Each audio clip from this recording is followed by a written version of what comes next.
Prince ஜுவல்லரியின் 300க்கு 300 ஆடி offer. கிராமுக்கு ரூபாய் 600 சேவ் பண்ணுங்க.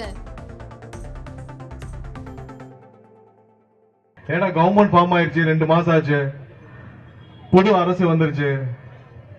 மக்கள் அனைவரும் விரும்பிய முதல்வராக அண்ணன் விஜய் அவர்கள் இருக்கிறார். எல்லா மாவட்டத்திலும் ஒரு விஷயம் நடக்கும். புது அரசு வந்தா, திமுக வந்தாலும் ஒரு விஷயம் நடக்கும், அதிமுக வந்தா ஒரு விஷயம் நடக்கும். ஆனா தூத்துக்குடியில் எப்பயுமே காமன் என்ன தெரியுமா? யாரு வந்தாலும் மக்களுக்கு தொந்தரவு தான். திமுக வந்தா என்ன பண்ணுவாங்க? சகோதரி கீதா ஜீவன் அவர்களும் அனிதா ராதாகிருஷ்ணனும் பங்கு பிரிச்சு மக்கள்கிட்ட போய் கொள்ளையடிக்கிற வேலையை பண்ணுவாங்க.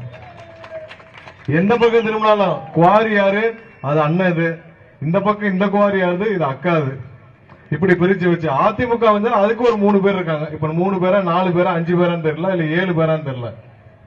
இப்படி இருந்த தூத்துக்குடியில இப்பொழுது நம்ம சார்பாக 2 அமைச்சர்கள் இருக்கிறார். சத்தம் இல்லாம வளர்ச்சி பணிகள் மட்டும் நடந்துட்டு இருக்கு. இருக்கிற நிர்வாகிகள் அனைவரும் மக்கள் நல திட்டங்களை, அந்த மாதிரி மக்கள் நல திட்டங்களை, மக்களுக்கு தேவையான பயனாளிகளை வழங்கிட்டு இருக்காங்க. இப்படி சத்தம் இல்லாம ஆட்சிக்கு வந்து இன்னும் மக்களுக்கு தேவையான திட்டங்களை கொண்டுகிறது நம்மளுடைய தமிழக வெற்றிக்காக மட்டும்தான்.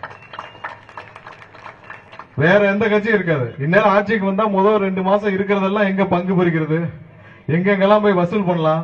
இவர்கள் இல்லாத துறை இல்ல, செய்யாத தொழில் இல்ல. எந்த பக்கம் போனாலும் இன்னைக்கு தூத்துக்குடி சுத்தி அத்தனை நிறுவனங்கள் இருக்குது, அத்தனை இண்டஸ்ட்ரீஸ் இருக்குது. எல்லா இண்டஸ்ட்ரீஸ்லயும் ஒரு குறிப்பிட்ட தொகை இன்னமும் வசூலிக்கப்படுகிறது திமுக சார்பாக.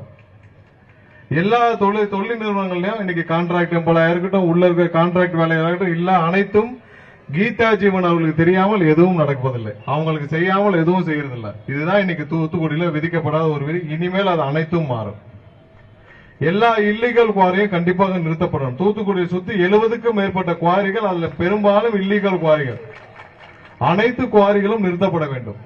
இன்னும் எவ்வளவுதான் நீங்க மக்களுடைய சொத்துக்களையும் நேச்சர் ரிசோர்ஸையும் இன்னைக்கு இருக்கிற கல்கோலையும் குவாரிகளையும் நீங்க கொள்ளையடிச்சிருப்பீங்க.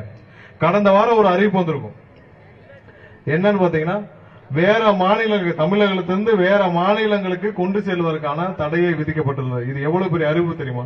ஆயிரக்கணக்கான லாரிகளில் இருந்து இங்க கன்னியாகுமரி, நாகர்கோவில் இந்த பக்கம் இருந்தும், அந்த பக்கம் கோயம்புத்தூர் இருந்தும் வேற மாநிலங்களுக்கு ஆயிரக்கணக்கான லாரிகள்ல நம்மளுடைய பொது சொத்துக்கள், நம்மளுடைய மணல்களும் கற்களும் கொள்ளையடிக்கப்பட்டு வந்தது.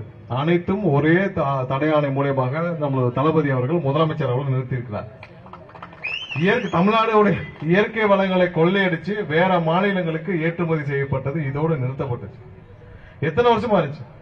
எத்தனை வருஷமா நம்முடைய குவாரிகளும் அனைத்தும் கொள்ளையடிக்கப்பட்டு வந்துச்சு. இதேதான் நடந்துட்டு இருக்கு. இதெல்லாம் அனைத்தும் நிறுத்தப்படும். இப்படி ஒரு ஆட்சி வரணும்னு தான் மக்கள் நினைச்சாங்க. அதை தான் நம்மளும் செஞ்சிருக்கோம். சிறப்பான ஆட்சி கொண்டு வரணும். தூத்துக்குடியில இதுவரைக்கும் நடந்த விஷயங்கள் என்ன? அனிதா ராதாகிருஷ்ணன் 25 வருஷம் என்ன செஞ்சிருக்கிறார்?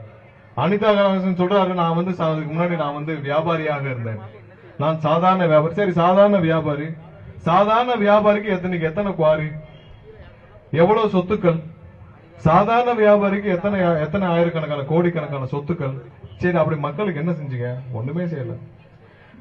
அனிதா ராதாகிருஷ்ணனும் இன்னைக்கு வந்து இவங்க திருமதி கீதா ஜீவன் வந்த பிறகும் எவ்வளவு தூரம் இங்க வந்து ரவுடிசம் கூடியிருக்கு.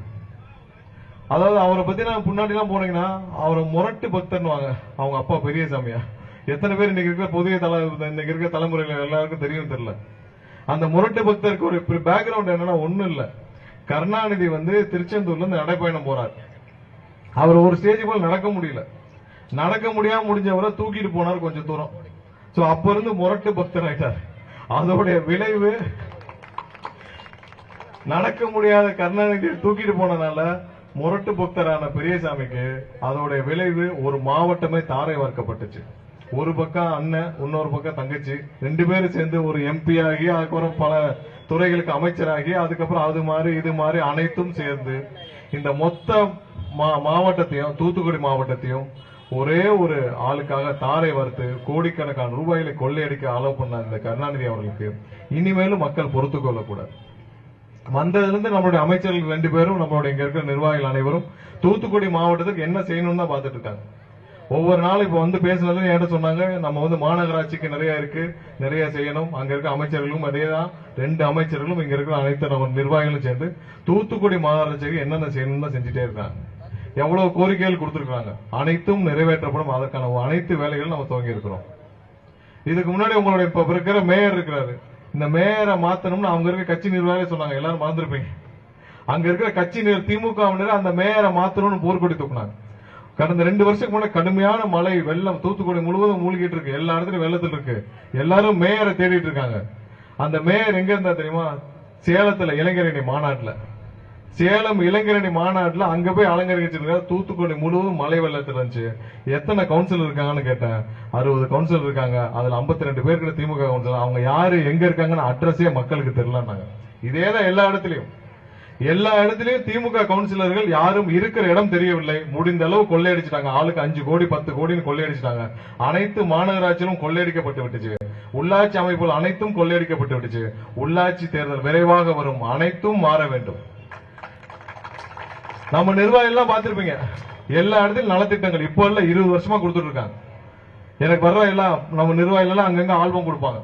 என்னன்னா 20 வருஷத்துக்கு முன்னாடி இதே மாதிரி நலத்திட்ட உதவிகள் எல்லா இடத்துலயும் செஞ்சுட்டு இருக்காங்க. அன்னைக்கு ஆட்சிக்கு வருமா தெரியாது, அன்னைக்கு இதே மாதிரி கவர்மெண்ட் பாமா தெரியாது, இதே மாதிரி அனைத்தும் அமைச்சர்கள் இத்தனை எம்எல்ஏக்கள் வருவாங்களா தெரியாது. எல்லாம் தெரியாமல் 20 வருஷமா 25 வருஷமா நலத்திட்ட உதவி செஞ்சுட்டு இருக்காங்க. இன்னைக்கே செஞ்சுட்டு இருக்காங்க. நாளைக்கு உள்ளாட்சி தேர்தல் வரும். உள்ளாட்சி தேர்தல் அனைத்தும் மாற வேண்டும். ஊர்லே இல்லாத ஒரு மேயர், இருக்கிற இடம் தெரியாத ஒரு கவுன்சிலர், இவங்களை வச்சுக்கிட்டு எத்தனை நாள் இந்த மாநகராட்சி ஓடும்? எத்தனை நாள் இந்த மாநகராட்சி தாங்கும்? தூத்துக்குடி மொத்தத்துக்கு உங்களுக்கு தேவை எவ்வளவு? 1500 கோடி 2000 கோடிக்கு இன்னைக்கு நிதி ஒதுக்கினால் அனைத்துக்கும் தேவையான அனைத்து அடிப்படை வசதிகளும், சாக்கடைகளும், பாதாள சாக்கடைகள் அனைத்தும் செய்ய முடியும். ஆனா இவங்க எவ்வளவு கொள்ளையடிச்சிருக்காங்க? சும்மா உட்காந்து வீட்டுல கால்குலேட் பண்ணுங்க. ஒவ்வொரு கவுன்சிலரும் எத்தனை கோடிகளுக்கு அவங்க வீடு கட்டிருக்காங்க, காம்ப்ளெக்ஸ் இருக்காங்க, கார் வாங்கியிருக்காங்க, சொந்த பந்தங்கள் எவ்வளவு வாங்கியிருக்கான்னு பாருங்க. குறைஞ்சபட்சம் 5 இருந்து 10 கோடி சாதாரண ஒவ்வொரு கவுன்சிலரும் கொள்ளையடிச்சிருப்பாங்க. ஒவ்வொரு கவுன்சிலரும் 5-10 கோடி ஆரம்பிச்சீங்கன்னா இன்னைக்கு அதுவே 600-700 கோடி. அப்புறம் மேயர் எடுத்துக்கங்க. மதுரையில மேயர் மேல மட்டும் 300 கோடி ஊழல் போகாரு. அதுல மேயர் கணவர் கைது. அப்ப இங்க எவ்வளவு இருக்கும்? அவ்வளவுதான் மொத்த மாநகராட்சி. நம்மளுடைய நிதி தேவை எவ்வளவோ அதை விட அதிகமாவே கொள்ளையடிச்சிட்டாங்க. அதிகமா கொள்ளையடிச்ச அனைத்து வரையும் நம்ம வீட்டுக்கு அனுப்பாமல் மற்ற வேலையே செய்ய முடியாது. அனைவரும் தயாராக இருங்கள். பொதுமக்களுக்காக இந்த சேவையை கண்டிப்பாக நீங்கள் இறங்கி களத்தில் செய்ய முடியும். இப்ப நீங்க எதுவுமே இல்லாம நீங்க இன்னைக்கு அனைவரும் நிர்வாகிகள் அனைவரும் நலத்திட்டங்களை 20 வருஷமா செஞ்சுட்டு வரீங்க. இனி அடுத்த உள்ளாட்சி தேர்தலிலும் இதே மாதிரி ஒரு அங்கீகாரம் மக்கள் நமக்கு வழங்குவார்கள். தளபதிக்காக விசில் சின்னத்துல நீங்க மாநகராட்சி முழுவதும் விசில் சின்னத்துல தளபதிக்காக நிற்கும் அனைத்து வேட்பாளர்களும் அனைவரையும் கவுன்சிலராக எல்லா இடத்தையும் தேர்ந்தெடுப்பார்கள். இதே போல நலத்திட்ட உதவிகள் மக்களுக்கு தேவையான அனைத்தையும் நீங்கள் செய்ய வேண்டும். இன்னைக்கு ஒவ்வொரு நாளும் திமுக அனைவரும் கைது செய்யப்பட்டு வராங்க. எல்லாம் ஊர்ல ஒரு ஆளு கிடையாது. கேட்டாரு சட்டசபையில, அதாவது பார்ட்டி ஃபண்டுன்னு என்னன்னு, பார்ட்டி ஃபண்டுனா எங்க வாங்கினீங்க அதுக்கான ஆதாரத்தோட இன்னைக்கு வழக்கு பதிவு செய்யப்பட்டது. ஊர்ல ஒரு ஆள் இல்ல. கரூர் செந்தில் பாலாஜி எல்லாம் பேசின பேச்சுக்கு இன்னைக்கு ஊர்லயே கிடையாது, எங்க இருக்காருன்னு தெரியல. அதாவது எப்படின்னா கண்டிஷன் பெயிலுக்கு காலையில கையெழுத்து போட வரணும் செந்தில் பாலாஜி கண்டிஷன் பெயிலுக்கு கையெழுத்து போட வரணும். கோர்ட்ல மதியம் பெயிலுக்கு ஆன்டிசிபேட்டரி பெயிலுக்கு போறாரு. அதுக்கு முன்னாடி ஆள் அப்ஸ்காண்ட். இது தேவையா? இவ்வளவு பயம் தேவையா? இதுக்கு மக்கள் காசை எதுக்கு கொள்ளையடிக்கணும்? இதுக்கு எதுக்கு பயந்து தெருவா ஓடணும்? இவ்வளவு ஒண்ணு இல்ல. டாஸ்மார்க்ல என்ன ஊழல் கேக்குறாங்கல்ல. இன்னைக்கு பதிவு செய்யப்பட்ட வழக்குல ஒரே ஒரு விஷயத்தை மட்டும் சொல்றேன். 5400 பார் இருந்துச்சு. அந்த 5400 பாரையும் செந்தில் பாலாஜி ஒரு ஆளே கார்டல் அமைச்சு, ஒரு ஆளே எல்லா பாரையும் ஏலத்தில் எடுக்கணும்னு ஒரு ஆள் பேர்ல 20 டிடி 30 டிடி எடுத்து தமிழகம் முழுவதற்கு 5000 பாரையும் ஏலத்தில் எடுத்து மொத்தமா கண்ட்ரோல் பண்ணி ஒரு நாளைக்கு 200 கோடி 300 கோடி சம்பாதிக்க நினைச்ச ஒரு விளைவு அது ஒண்ணு மட்டும் தான்.